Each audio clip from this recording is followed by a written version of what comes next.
ప్రియమైన దేవుని వర్లారా, మీరందరూ కూడా దేవుని దగ్గరికి వచ్చారు. కృతజ్ఞతలు.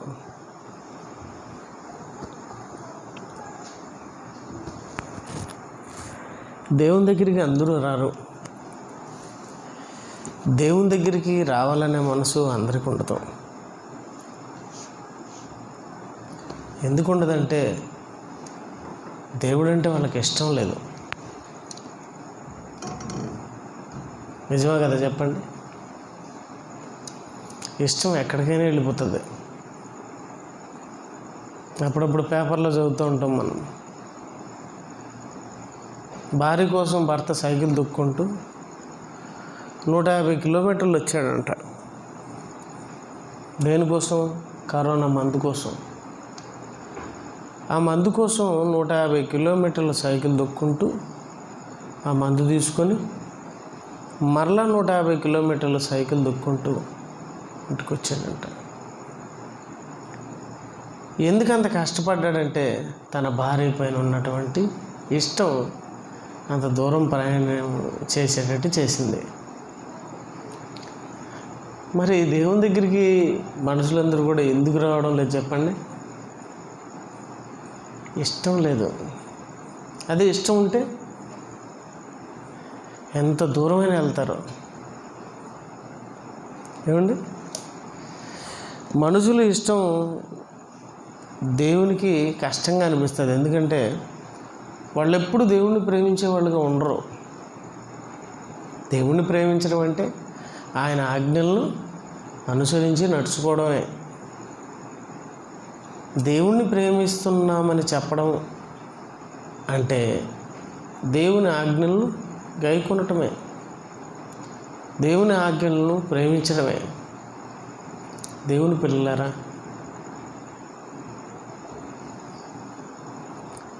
ఈరోజు దేవుడి పైన అంత ఇష్టపడే వాళ్ళు ఎవరు లేరని నేను అనుకుంటున్నాను. ఎక్కడో 100కి కోటికొకడు ఎక్కువ మంది దేవుణ్ణి ఇష్టపడరండి. అది ప్రారంభం నుంచి కూడా మనం గమనిస్తే దేవుణ్ణి ఇష్టపడేవాళ్ళు తక్కువండి.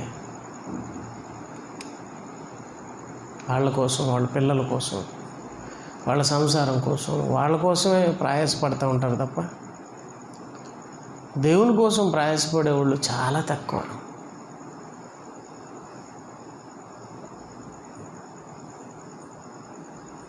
దేవుని పిల్లలారా, అందుకే ఫిలిప్పీయులకు రాసిన పత్రిక 2వ అధ్యాయం 21వ వచనంలో గమనించినట్టయితే, అందరూ తమ సొంత కార్యములనే చూచుకొనుచున్నారు కానీ యేసుక్రీస్తు వారి కార్యక్రమాలు చూడరు అని ఉంటుంది. అందరూ తమ సొంత కార్యక్రమాలనే చూసుకొనుచున్నారు కానీ దేవుని కార్యక్రమాలను ఎవరు చూడరు. అంటే సొంత కార్యక్రమాలేనా ఎప్పుడు? అవునండి, సొంత కార్యక్రమాలు ఎప్పుడు. మరి ఆయన కార్యక్రమాలు, ఆయన గురించి ఆలోచనలు ఎవరికి ఉండవు, ఎవరికి పట్టవు. ఎందుకు పట్టవు? దేనికి పట్టవు? దేవుడు అంటే ఇష్టం లేదు కనుక. ఇప్పుడే చెప్పినాను కదా, ఇష్టం అనేది ఎంతరం తీసుకొని పోయింది. సైకిల్ దుక్కుంటూ వెళ్ళిపోయాడు. ఇంకొకడైతే నడుచుకుంటూ పోతాడు. ఇంకొక ఆవిడైతే తన బిడ్డ కోసం తెలంగాణలో ఆ మూల నుంచి ఆంధ్రాలో ఏ మూలకు వచ్చింది బైక్ తోలుకుంటూ. భయంకరమైనటువంటి లాక్డౌన్ 2020లో భయంకరమైనటువంటి లాక్డౌన్. ఎంత లాక్డౌన్ అంటే అసలు మనిషి అనేవాడు ఇంట్లోంచి బయటకు వస్తే పోలీసు వాళ్ళు కొట్టడమో, ఫైన్లు వేయడమో ఇవన్నీ చేస్తున్నారు. ఆ పరిస్థితులలో ఆ తల్లి ఆ బిడ్డ నెల్లూరులో ఉన్నాడని, ఆడు ఇంటికి రాలేకపోతున్నాడని ఆ తల్లి ఏం చేసిందంటే బైక్ ఒకటి తీసుకొని బైకులోనే తన దగ్గర నుంచి, తను ఉన్నటువంటి ఊరు నుంచి, స్థలం నుంచి బయలుదేరి నెల్లూరుకు వచ్చి నెల్లూరులో తన కుమారుడిని ఎక్కించుకొని బైక్లో ఇంటికి తీసుకుని వెళ్ళిపోయింది. పేపర్లో చూశాను ఇవన్నీ, వార్తల్లో చూశాను ఇవన్నీ. అంటే ఎందుకు అలా వచ్చిందంటే తన కుమారుడి మీద ఉన్నటువంటి ఇష్టం. ఇష్టం అనేది ఎంత దూరమైనా వెళ్ళేటట్టు చేస్తుంది.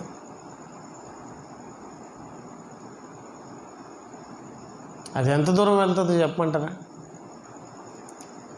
యేసుక్రీస్తు వారు మనందరి కోసం ఏమైపోయినాడు అంటే ఇష్టం ఏమైపోయింది? చచ్చిపోయేంతగానా ఇష్టం ఎంత దూరం వెళ్తుంది?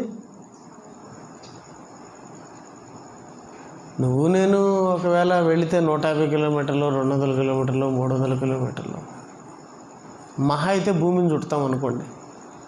యేసుక్రీస్తు వారు నీకోసం నా కోసం ఎక్కడి నుంచి వచ్చాడో తెలుసా? యేసుక్రీస్తు వారు ఎక్కడి నుంచి వచ్చాడో తెలుసా? పరలోకం నుంచి వచ్చాడు. అంటే నువ్వంటే నేనంటే ఎంత ఇష్టం ఆయనకు? ఎంత ఇష్టమో చెప్పండి దేవుని పిల్లారా. చాలా ఇష్టం అండి. యేసుక్రీస్తు వారికి మనం అంటే చాలా ఇష్టం. ఆ ఇష్టం అంత దూరం నుండి ఇక్కడికి వచ్చేటట్టు చేసింది. ఇక్కడికి వచ్చినోడు గమ్మునున్నాడా? నీ కోసం నా కోసం ప్రయాసపడ్డాడు. ఎప్పుడు తన సొంత కార్యక్రమాలు ఎప్పుడు చూసుకోలేదు ఆయన. ఎప్పుడు కూడా దేవుని గురించి ఆలోచించాడు. దేవుని కొరకు ఏదో ఒకటి చేయాలి. దేవుని పిల్లలందరినీ దేవుని వైపు నడిపించాలి. దేవుని పిల్లలందరినీ దేవుని వైపు నడిపించాలి. ఏదో ఒక విధంగా దేవుని కార్యక్రమాలు నేను పూర్తి చేయాలి. సంపూర్ణంగా చేశాడండి యేసుక్రీస్తు వారు. తండ్రి, నీవు నాకు ఇచ్చిన పనిని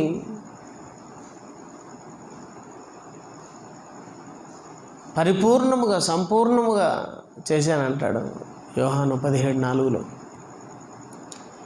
తండ్రి, నీ చేయుటకు నీవు నాకు ఇచ్చిన పనిని సంపూర్ణముగా చేశాను.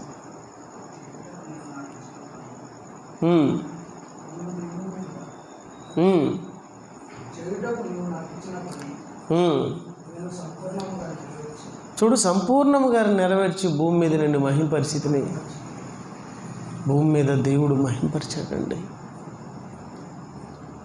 భూమి మీద దేవుణ్ణి మహింపరిచాడు. యేసుక్రీస్తు వారు ఇచ్చిన పనిని సంపూర్ణంగా చేశాడు. అది ఇష్టం.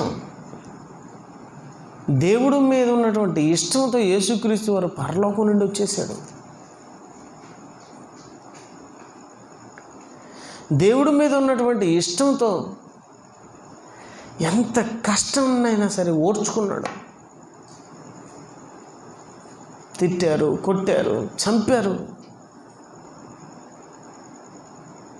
ఎన్ని చేసినా ఓర్చుకున్నాడు. కారణం ఇష్టం. ఇష్టం ఇష్టం ఇష్టం అంత ఇష్టపడ్డాడు దేవుడు మనిషి కోసం. మరి మనిషి ఎంత ఇష్టపడ్డాడు? మనిషిని ఇంత ఇష్టపడినందుకు దేవుడికి వచ్చింది నష్టమా లాభమా? మనిషిని ఇంత ఇష్టపడినందుకు దేవుడికి ఏం ఒరిగింది? నష్టం ఒరిగింది. ఈరోజు కుప్పలు కుప్పలుగా చచ్చిపోతున్నారు. ఈరోజు కుప్పలు కుప్పలుగా చచ్చిపోతున్నారు. దేవునికి లాభమా నష్టమా? ఎందుకు చచ్చిపోతున్నారు? ఆయన మాట విని చచ్చిపోతున్నారా? మాట వినక చచ్చిపోతున్నారా? జంతువులు చావడం లేదే, పక్షులు చావడం లేదే, ప్రకృతిలో ఏది చావలేదు. ఇలా మనిషి ఎందుకు చచ్చిపోతున్నాడు? మాట వినక. మాట వినక, మర్యాదగా నడుచుకోక, క్రమముగా నడుచుకొనక అక్రమముగా నడుచుకోవటం ద్వారా దేవునికి దూరం అయిపోతున్నారు. తమ ప్రాణాలను పోగొట్టుకుంటున్నారు. ఎందుకు ఈ భయంకరమైన రోగాలు? ఎందుకు ఈ భయంకరమైనటువంటి శాపాలు? ఆయన మాట వినకండి. ఆయన మాట వినక క్రమం తప్పారు. ప్రకృతిలో ఏది క్రమం తప్పలేదండి. సూర్యుడు ఎన్ని సంవత్సరాల నుంచి ఉన్నాడు? సూర్యుడు ఎన్ని సంవత్సరాల నుంచి ఉన్నాడు? ఆయన ఈ భూమి మీద ఏమండి, ఈ భూమికి వెలుగిచ్చుటకు సూర్యుడిని దేవుడు ఎన్ని సంవత్సరాల నుంచి పెట్టున్నాడు? ఆకాశంలో కోటాను కోట్ల సంవత్సరాల నుంచి పెట్టాడు. ఎలా తిరగమని చెప్పాడు? ఎక్కడి నుంచి ప్రారంభమవుతావో తిరిగి మరలా అక్కడికే నువ్వు రావాలి. అక్కడి నుంచి మళ్ళీ ప్రారంభమై మళ్ళీ అక్కడికి రావాలి. అలా ఎన్ని రోజులు రావాలి? ఎన్ని వారాలు రావాలి? ఎన్ని నెలలు రావాలి? ఎన్ని సంవత్సరాలు రావాలి? కోటాను కోట్ల సంవత్సరాలు. దేవుడు చెప్పేంత వరకు, నువ్వు ఆగిపో అని చెప్పేంత వరకు తిరుగుతూనే ఉన్నాడు. ఎక్కడన్నా పక్కకి పోయాడా? ఏమండి, ఎక్కడన్నా లేటుగా వచ్చాడా? ఎండలో ఏమన్నా తేడా ఉందే? రాకలో ఏమన్నా తేడా ఉందే? ఎక్కడ తేడా కనపడదు. క్రమం కనపడుతుంది కానీ అక్రమం కనపడదు. ఒక చంద్రుల్లో, ఒక సూర్యుల్లో, ఒక గ్రహంలో, నక్షత్రాల్లో, ఆకాశంలో, జంతువుల్లో, పక్షుల్లో, చెట్లల్లో, మృగాల్లో క్రమం క్రమం క్రమం కరెక్ట్గా ఉంటుంది. ప్రారంభంలో కోడి ఎలా ఉందో ఇప్పటికి కూడా కోడే అలాగే ఉంది. ప్రారంభంలో కుక్క ఎలా ఉందో ఇప్పటికి కూడా కుక్క అలాగే ఉంది. రూపాల గురించి కదా నేను మాట్లాడేది. క్రమం విషయంలో వాటిలో అక్రమం కనపడదు. కానీ మనిషిలో ఎక్కడ చూసినా అక్రమం, ఎక్కడ చూసినా అక్రమమే, ఎక్కడ చూసినా అక్రమమే. ఎందుకు ఈ అక్రమం? సక్రమంగా ఉండవలసిన మనిషి ఎందుకు అక్రమంగా మారిపోయాడు? దేంటి గల కారణం? ఏంటి గల కారణం? దేవుడు కూడా అంటున్నాడు, గెట్ అవుట్, మీరు వెళ్ళిపోండి, మీరు అక్రమం చేసేవాళ్ళు పనికిరారు, మీరు వెళ్ళిపోండి అంటాడు. దేవుడు కూడా విసుకొచ్చింది మనిషి విషయంలో. ఏమండి, మనిషి విషయంలో దేవునికి విసుకొచ్చింది. క్రమంగా ఉండాలని మనిషికి ఎన్ని సంవత్సరాల ఆయుష్ తెలుసా? ఇన్ని సంవత్సరాలు ఆయుష్ ఇచ్చినా, ఆరోగ్యం ఇచ్చినా అందులో క్రమం లేదు. అందుకే యేసుక్రీస్తు వారు వీళ్ళందరి గురించి మాట్లాడుతూ, వెళ్ళిపోండి నా దగ్గర నుంచి అక్రమం చేయవర్లారు అన్నాడు. మత్తయి సువార్త ఏమండి, మత్తయి సువార్త 7వ అధ్యాయము 24వ వచనం చూడండి దేవుని పిల్లరా.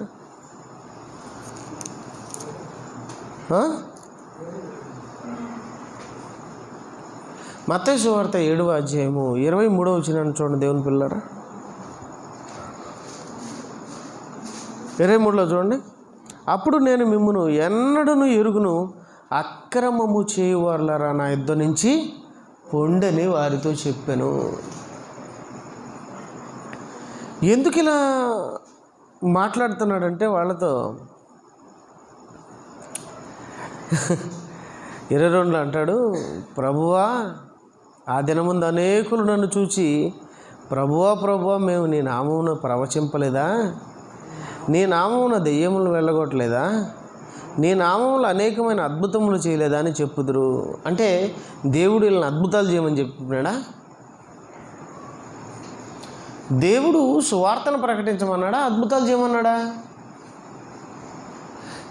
దేవుడు చేయమన్నది ఒకటి, వీళ్ళు చేస్తున్నది ఒకటి. ఇప్పుడు నేను చెప్పినట్టు మీరు విన్నారనుకోండి, మీ మీద నాకు ప్రేమ కలుగుతుందా కలగదా? నేను చెప్పినట్టు మీరు విన్నప్పుడు మీ మీద నాకు ప్రేమ కలుగుతుంది, జాలి కలుగుతుంది, దయ కలుగుతుంది. విన్నప్పుడు, మిమ్మల్ని చూసినప్పుడు, మీరు మాట విన్నప్పుడు, మిమ్మల్ని చూసినప్పుడు ఎందుకులే వెళ్ళిపోదామని వెళ్ళిపోతాం. దయ కలగదు, ప్రేమ కలగదు.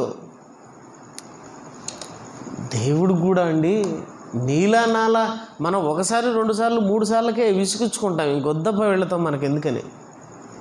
కానీ దేవుడు కొన్ని సంవత్సరాలు ఎదురు చూస్తున్నాడు, దినమెల్లా ఎదురు చూస్తున్నాడు, వారాలు, నెలలు, సంవత్సరాలు వచ్చినా ఎదురు చూస్తున్నాడు. చెప్పినట్టు చేస్తారని, చెప్పినట్టు బ్రతుకుతారని, చెప్పినట్టు వింటారని ఎదురు చూస్తూ ఉంటే మనిషి దేవుని మాటను పక్కన పెట్టాడు, ప్రాణం మీదకి తెచ్చుకున్నాడు. అంతే కదా, దేవుణ్ణి పక్కన పెడితే మనిషి ఏమవుతాడు? నువ్వు పక్కన పెట్టింది ఎవరినో తెలుసా? నువ్వు పక్కన పెట్టింది ఎవరినో తెలుసా? ప్రభువును. ప్రభుత్వాన్ని పక్కన పెట్టినా పర్వాలేదు, పైసలను పక్కన పెట్టినా పర్వాలేదు, ప్రభువును పక్కన పెడితే ప్రాణం మీదకి వస్తుంది. దేవుని పిల్లలరా, ప్రాణం మీదకి వస్తుంది. అందుకే ఉదయం చదివి వినిపించాను ఆ మాట, మరలా మీకు చదివి వినిపిస్తాను చూడండి. లేవికాండము 26వ అధ్యాయము 14వ వచనాన్ని చూడండి దేవుని పిల్లలారా. లేవికాండము 26వ అధ్యాయము 14వ వచనాన్ని ఒకసారి మీరు గమనించండి. లేవికాండము 26వ అధ్యాయం 14వ వచనం, 104 పేజీ నెంబర్, 104 పేజీ నెంబర్ 26:14. మీరు నా మాట వినక అంటున్నాడు చూడండి దేవుడు. ఏమంటున్నాడండి దేవుడు? మీరు నా మాట వినక, మీరు నా మాట వినక, ఏమండి, నా ఆజ్ఞలన్నిటినీ అనుసరింపక, నా కట్టడలను నిరాకరించిన ఎడలను, నా ఆజ్ఞలన్నిటినీ అనుసరింపక, నా నిబంధనను మీరునట్లు మీరు నా తీర్పుల విషయమై అసహించుకొని ఎడల. మీరు నా మాట వినడం లేదు, నా ఆజ్ఞలను పాటించడం లేదు. మాట వినకపోతే అర్థం ఏంటి? మనల్ని అసహించుకున్నట్టే కదా. మనం చెప్పిన మాట వినలేదంటే మనల్ని అసహించుకున్నట్టు, మనం అంటే ఇష్టం లేనట్టు.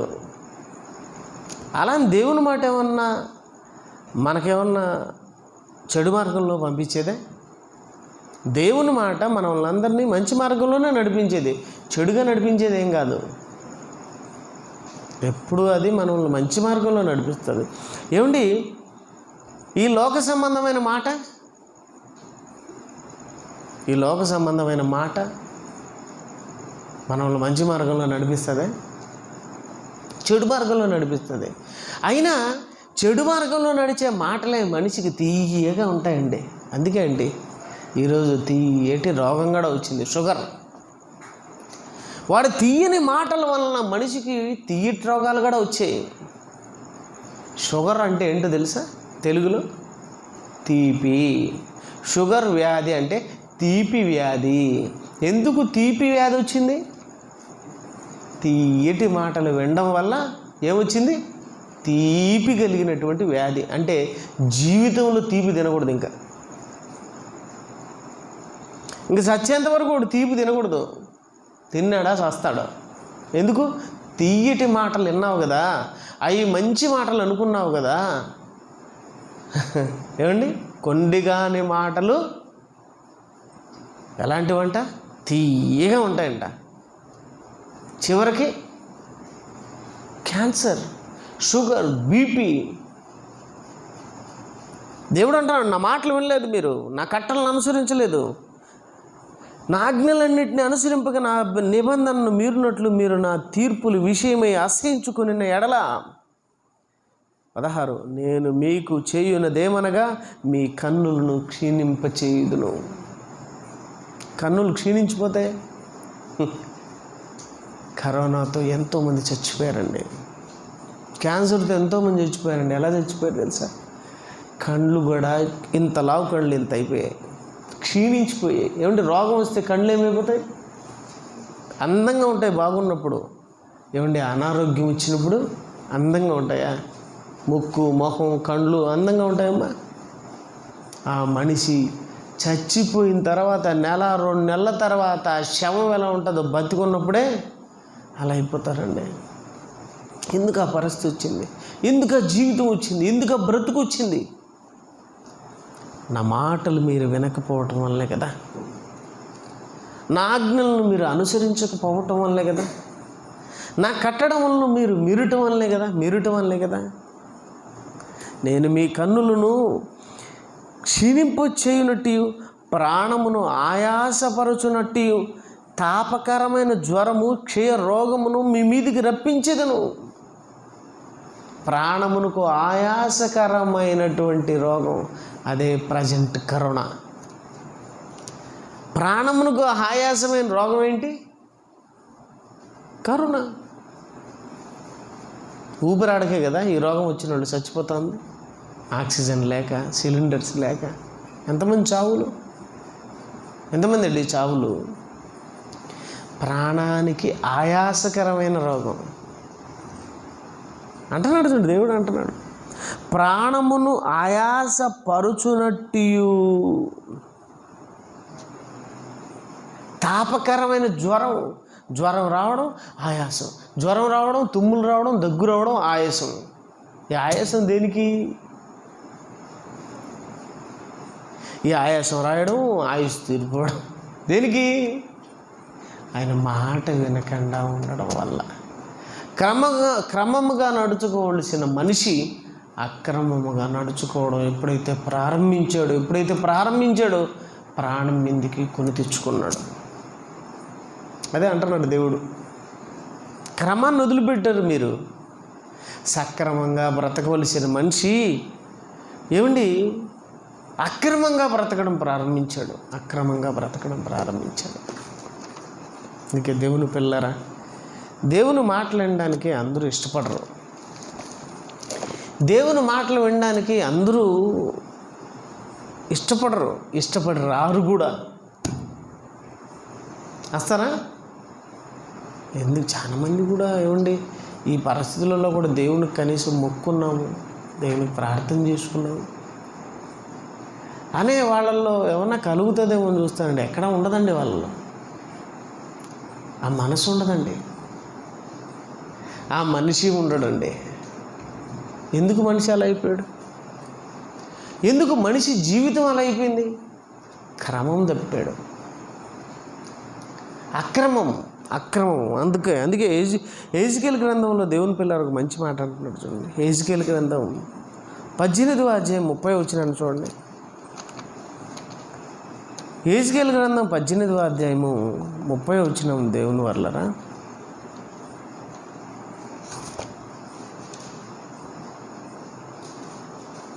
హెజ్కేలు గ్రంథం 18వ అధ్యాయము 30 వచనాన్ని ఒకసారి చూడండి. కాబట్టి ఇశ్రాయేలులారా, ఎవని ప్రవర్తన బట్టి వానికి శిక్ష విధింతును. ఏమంటున్నాడంటే, కాబట్టి ఇశ్రాయేలులారా, ఎవని ప్రవర్తనను బట్టి వానికి శిక్ష విధింతును. మనసు తిప్పుకొని మీ అక్రమములు మీకు శిక్ష కారణములు కాకుండునట్లు వాటన్నిటినీ విడిచిపెట్టండి అంటున్నాడండి దేవుడు. ప్రతివాడు అక్రమంగానే నడుచుకుంటున్నాడు, కానీ వాడు దృష్టికి వాడు అక్రమం ఎలా ఉంటుందంటే క్రమంగా ఉంటుంది. నిజమండి, నేను చెబుతున్న వాక్యం కరెక్ట్ అండి. నేను తప్పుడోండి కావచ్చేమో, కానీ నేను చెబుతున్న వాక్యం మాత్రం అక్రమమైనది కాదు, కరెక్ట్, క్రమమైనది. మనిషే అక్రమమైన వాడు, కానీ దేవుని వాక్యం మటుకు క్రమమైనది, కరెక్ట్ అయినది. ఈరోజు మనిషికి శిక్ష ఎందుకు విధించాడు దేవుడు అంటే వాడి ప్రవర్తనను బట్టి అంటున్నాడు కదా. ఇక్కడ ఏమంటున్నాడు? కాబట్టి ఇశ్రాయేలులారా, ఎవని ప్రవర్తన బట్టి వానికి శిక్ష విధింతును. చూడంటున్నాడు, వాని ప్రవర్తన బట్టి వాడికి శిక్ష. ఎలా ఉంది దేవుని ఎదుట మన ప్రవర్తన? ఈరోజు క్రైస్తవులని చెప్పుకుంటున్నటువంటి వీళ్ళు చావడం లేదా? వీళ్ళు ఎందుకు చచ్చిపోవాలండి? వీళ్ళు ప్రభువుని నమ్ముకున్నారు కదా. మాటకు చెప్తాను, మేము యేసు ప్రభువుని నమ్ముకున్నామండి, మేము క్రైస్తవులం అండి అంటావే, మరి నీకు ఎందుకు వచ్చింది ఈ రోగం?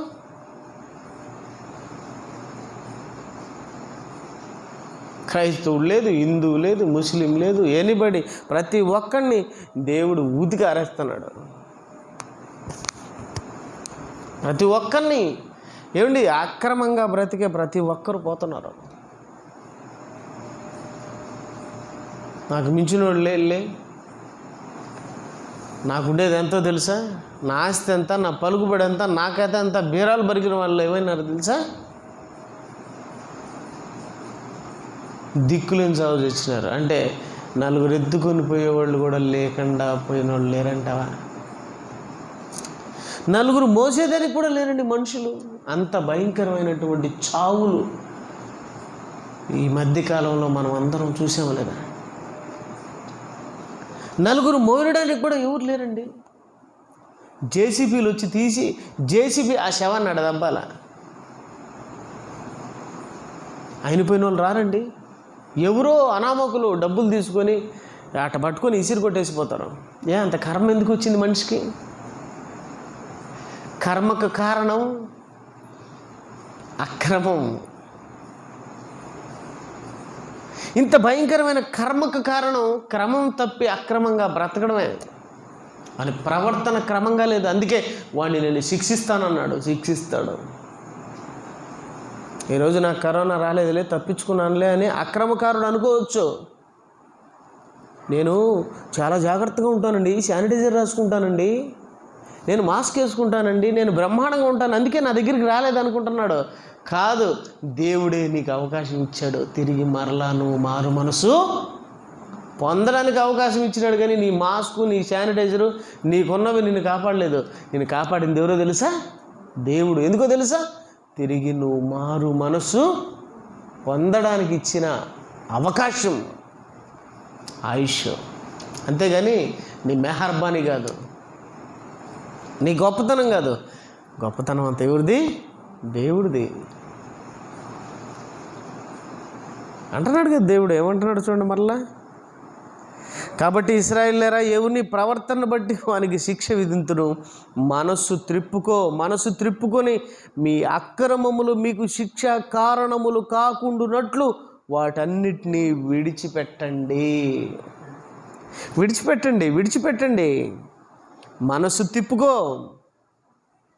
మనసు తిప్పుకో. మీ అతిక్రమములు మీకు శిక్ష కారణములు కాకుండానట్లు వాటన్నిటిని విడిచిపెట్టండి. విడిచిపెడతావా? నేను నిన్ను విడిచిపెట్టను. లోకాన్ని విడిచిపెట్టకుండా ఉంటావా? నేను నిన్ను విడిచిపెడతాను. నేను నిన్ను విడిచిపెట్టాను అనుకో, బ్రతికెలా ఉంటుంది? భయంకరంగా ఉంటుంది. ఈరోజు భయంకరం. బయట చూడండి, భయంకరం అన్నీ బయట. ఈ కళ్ళతో చూస్తున్నాను, ఊపిరాడక చచ్చిపోతున్నారు. భయంకరమైన పరిస్థితులు. ఎందుకు ఇలాంటివన్నీ వచ్చాయి? దేవుడు మనిషిని వదిలిపెడితే మనిషి జీవితం అతలాకుతలం. మనసు తిప్పుకో, మారు మనసు పొందు, మహోన్నతుని చేతులకి రా. నాకేమవుతుందిలే, నేను రోజు ప్రార్థన చేసుకుంటున్నాను, నేను రోజు మాస్క్ వేసుకుంటున్నాను, నేను రోజు శానిటైజర్ వేసుకుంటున్నాను. ప్రార్థన చేస్తే నీకు బాగుపడిపోతావా? అంటే ప్రార్థన ఒకటే చేస్తే సరిపోతుందా?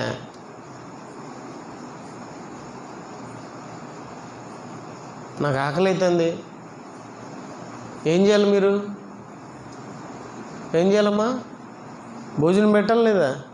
పెట్టకుండా షట్టర్ కన్నా ఆకలిగా ఉండదంట ప్రభువా, షట్టర్ కన్నా ఆకలిగా ఉండదంట ప్రభువా, అన్నం పెట్టండి ప్రభువా, భోజనం పెట్టండి ప్రభువా అని అంటున్నారు అనుకో. ప్రార్థన దేవుడు వింటాడా? నాకు ఆకలి అయిందంటే మీరు ఏం చేయాలి? భోజనం తెచ్చిపెడితే అప్పుడు దేవుడు ఏం చేస్తాడు? చూడు నా బిడ్డ, ఎదుటివాడిని ఆకలిని తెలుసుకుని వాడికి అన్నం పెట్టినాడు, నా ఆశీర్వదిస్తానంటాడు. అలా కాకుండా ప్రభువా ప్రభువా ప్రభువా ప్రభువా అంటే ఎవడికి కావాలి నీ ప్రభువు? ఎవడికి కావాలి నీ ప్రార్థన? పనికి మాలిన ప్రార్థన. దేవుడికి పనికిరాని ప్రార్థన నువ్వు చేస్తే ఎంత, చేయకపోతే ఎంత? ఏది నీ ప్రేమ? ఏది నీ మంచి మనసు? ఏది నీ సహోదరుని ప్రేమిస్తున్నావా? నీ సహోదరుని పలకరిస్తున్నావా? నీ సహోదరుని గౌరవిస్తున్నావా? ఇబ్బందుల్లో ఉండడని ఏమన్నా అంత అన్నం పెట్టావా? ఆయన్ని ప్రేమతో పరామర్శించావా? ఇవన్నీ ఏమిలే, ప్రభువా ప్రభువా ప్రభువా. ఇవన్నీ డ్రామాలు అండి. ఈ డ్రామాలు దేవుడికి నచ్చవు. నటన ఆల్రెడీ నటించడానికి వచ్చాం భూమి మీదకి, మరలా నటన.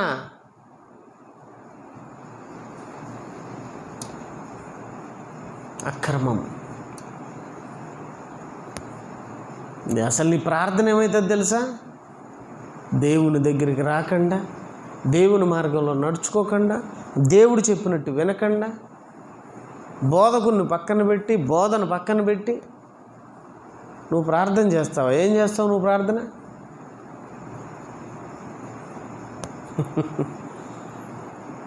స్కూల్కి పోకుండా ఇంట్లోని కూర్చొని బుక్కులు తీసి చదువుకుంటా ఉండు, చదువు వస్తుంది చూద్దాం.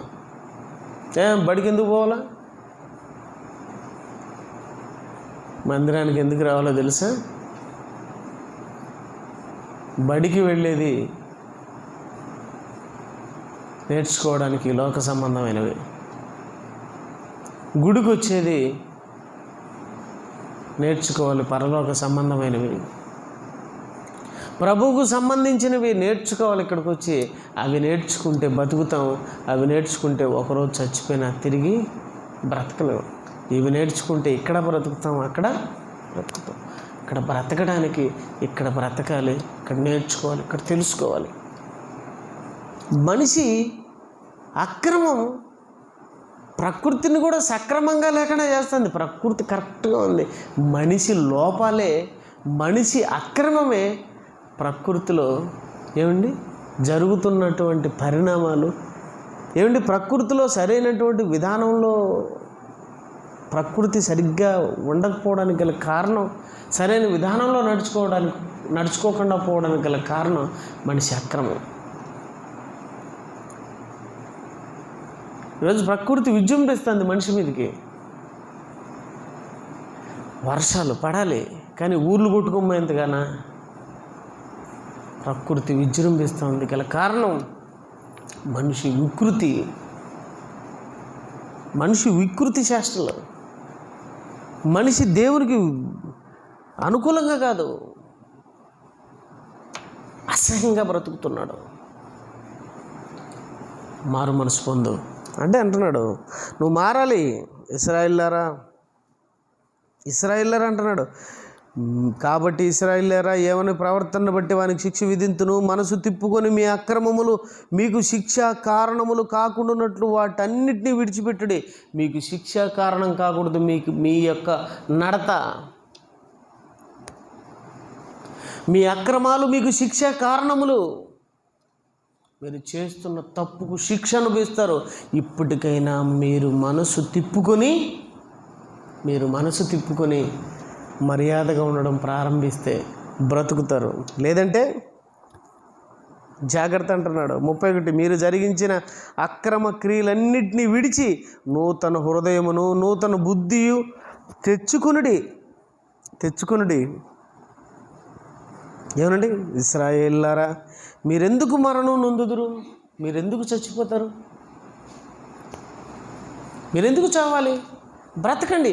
నేను 80 ఏళ్ళు మీకు ఆయుషిస్తే ఎందుకయ్యా 20కి 30కి చచ్చిపోతున్నావు? ఎందుకయ్యా 40కి చచ్చిపోతున్నావు?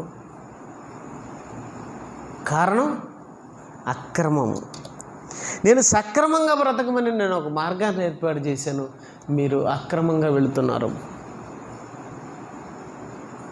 దేవుని పిల్లరా, దేవుని మాటలండి, దేవుని మాటలు. మీరు జరిగించిన అక్రమ క్రియలన్నింటినీ విడిచి నూతన హృదయమును నూతన బుద్ధియు తెచ్చుకునుడి. ఇశ్రాయేలులారా, మీరెందుకయ్యా మరణం నొందుదురు? మంచి బుద్ధి తెచ్చుకోండి. నూతన బుద్ధి, మంచి బుద్ధి. ఏమండి? నూతన హృదయం. ఈ పనికిమాలిన హృదయం, ఇప్పటి వరకు మనకు ఉన్నటువంటి హృదయం మంచిది కాదు, అది పనికిమాలింది, పాడైపోయింది. పాపంతో పాడైపోయినటువంటి ఈ హృదయాన్ని తీసేసుకోండి. కొత్త హృదయాన్ని ధరించుకోండి. మంచి బుద్ధిని, ఇంతవరకు మనకున్న బుద్ధి పనికిమాలిన బుద్ధి, మంచి బుద్ధి కాదు. ఇక నుంచైనా మన బుద్ధి ఎలా ఉండాలి? మంచిదిగా ఉండాలి. అలా ఉంటే మీరు మరణం నొందరు, లేకపోతే మీరు మరణం నొందుతారు అంటున్నాడు దేవుడు. అంతే కదా మరి. ప్రభుత్వం కూడా చెప్తుంది, నాయన చిన్నగా పోరా స్కూటర్లో, అంటే వాడు స్పీడ్తో పోయినాడు అనుకో, ఎక్కడొకట చోట ఏదో ఒకటి గుద్దుకొని చచ్చిపోతాడు. వీళ్ళు చెప్పారు అలా వెళ్ళకూడదు, ట్రాఫిక్ రూల్స్ను అతిక్రమించి వెళ్ళకూడదని చెప్పారు, వెళ్ళావు, చచ్చిపోయావు. తప్పు ప్రభుత్వందే వాడిదే? ఇప్పుడు ప్రభు కూడా చెప్తున్నాడు, ఇలా మీరు వెళ్ళాలి, ఇలా మీరు వెళ్ళాలి, ఇది అతిక్రమించి వెళ్ళొద్దు అంటున్నాడు. వెళుతున్నాడు, చేస్తున్నాడు. తప్పెవరిది? అంతే. అందుకే ఇకనైనా మంచి మనస్సు, నూతన హృదయం, నూతన బుద్ధిని మీరు తెచ్చుకునండి. ఇశ్రాయేలులారా, మీరెందుకు మరణం నొందుదురు? దేవుడు కూడా బాధపడుతున్నాడండి. ఇదే యెహోవా వాక్కు. 32, మరణము నొందువాడు, మరణము నొందును బట్టి నేను సంతోషించువాడను కాను. కావున మీరు మనసు తిప్పుకునుడి, అప్పుడు మీరు బ్రతుకుదురు. మనసు తిప్పుకుంటే మీరు బ్రతుకుతారు, లేకపోతే మీరందరూ చచ్చిపోతారు. మీరందరూ చచ్చిపోతే నాకేమన్నా లాభం అనుకుంటున్నారా? నేను కూడా చాలా బాధపడతాను మీరందరూ మరణిస్తే. బిడ్డలు కదా నాకు. కాబట్టి బ్రతకడానికి మీరు ప్రయత్నం చేయండి అని చెప్పి దేవుని వాక్యం ద్వారా మనందరికీ సెలవిస్తున్నాడు. కనుక దేవుని పిల్లలారా, దేవుని వాక్యం ద్వారా మనం మారు మనసు పొందాలి, మనసు తిప్పుకోవాలి, మర్యాదగా నడుచుకోవాలి, సక్రమంగా నడుచుకోవాలి. అక్రమంగా నడుచుకోకూడదు. అక్రమానికి స్వచ్ఛ చెప్పాలి, క్రమానికి స్వాగతం పలకాలి. నూతన హృదయం వచ్చినట్లు, నూతన బుద్ధి వచ్చినట్లు దేవుని ఎదుట వేడుకోవాలి. మన యొక్క గొప్పతనాలు, మన యొక్క ఆస్తులు, మన యొక్క అంతస్తులు, నీ యొక్క మార్గాలు నిన్ను కాపాడలేవు. నిన్ను కాపాడేది ఒకే ఒక్కడు, ఆ ఒక్కడే దేవుడు.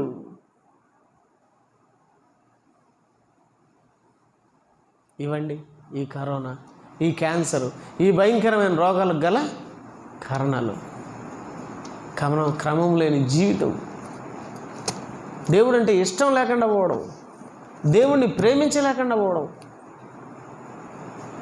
లోక సంబంధమైన వాటికి పరిగెత్తన్నారండి. కొడుకు ఏడన్నా ఉన్నాడని పరిగెత్తింది తల్లి. భార్య ఆరోగ్యం బాగుపడడం కోసం, కరోనా మందు కోసం సైకిల్ దొక్కొని 300 కిలోమీటర్లు దొక్కాడు సైకిల్. కొడుకు ఎక్కడ ఉన్నాడని చెప్పి స్కూటర్లో వెళ్ళిపోయింది, కొన్ని 100 కిలోమీటర్లు దాటుకొని పోయి కొడుకుని తెచ్చుకునింది. మరి దేవుని దగ్గరికి వచ్చి బుద్ధి తెచ్చుకోవా? దేవుని దగ్గరికి వచ్చి మంచి హృదయం తెచ్చుకోవా? దేవుని దగ్గరికి వచ్చి వాక్యం తెచ్చుకోవా? అవన్నీ మాకెందుకు అవసరమా అనుకుంటున్నారు. ఒకనాడు అవసరం అవుతుంది, ఆ రోజు నీకు దొరకదు. ఈరోజు నీకు అవసరం లేకుండా పోవచ్చు, ఒకరోజు నీకు అవసరం వచ్చినప్పుడు అది నీకు దొరకదు. అప్పుడు నువ్వు పడి ఏడ్చినా నీకు అది దొరకదు. దొరికినప్పుడే ఏం చేయాలి? హృదయంలో తెచ్చుకొని పెట్టుకో, హృదయంలోకి తెచ్చిపెట్టుకో. వాక్యం హృదయం అనే పలక మీద రాసుకో. కళ్ళు మూసుకొని ప్రార్థన చేస్తాను. మహోన్నతుడైన మా తండ్రి, మీకు వందనాలు. మంచి సంగతులు మాకు అందించారు, కృతజ్ఞతలు. అందుకున్న మేము మిమ్మల్ని పొందుకోవడానికి క్రమంగా బ్రతుకుతూ, అక్రమాన్ని విడిచిపెడుతూ, నూతన బుద్ధితో, నూతన హృదయంతో తండ్రి మేము బ్రతుకున్నట్లు మాకు సహాయం చేయండి. నూతన బుద్ధిని, నూతన హృదయాన్ని మాకు ప్రసాదించండి. మీ కొరకు చక్కగా బ్రతికి మీ చిత్తాన్ని నెరవేర్చి మీ భూమి మీద మిమ్మల్ని మహిమపరచుటకు ఈ సన్నిధి మాకు తోడుగా నడగా ఉంచండి. మీ కృపలో మమ్మల్ని జ్ఞాపకం చేసుకోండి. వెళుతున్న మీ పిల్లలకు మాకు తోడుగా ఉండండి. మంచి వాక్యాలు మాకు అందించినందుకు మీ పాదములకు వందనములు తెలియజేసుకుంటూ, మీ కృపలో చక్కగా బ్రతికే స్థితిని, పరిస్థితిని మాకు ప్రసాదించమని వేడుకుంటూ, మేరీ నగర్లో ఎంతోమంది అనారోగ్యంతో బాధపడుతున్నారు తండ్రి. మీ చిత్తమైతే వాళ్ళని కాపాడండి. సంఘానికి వచ్చిన ప్రతి బిడ్డను దీవించండి. యేసుక్రీస్తు వారి ఉన్నతమైన నామములో ప్రార్థన అడుగుచున్నాము తండ్రి. ఆమేన్.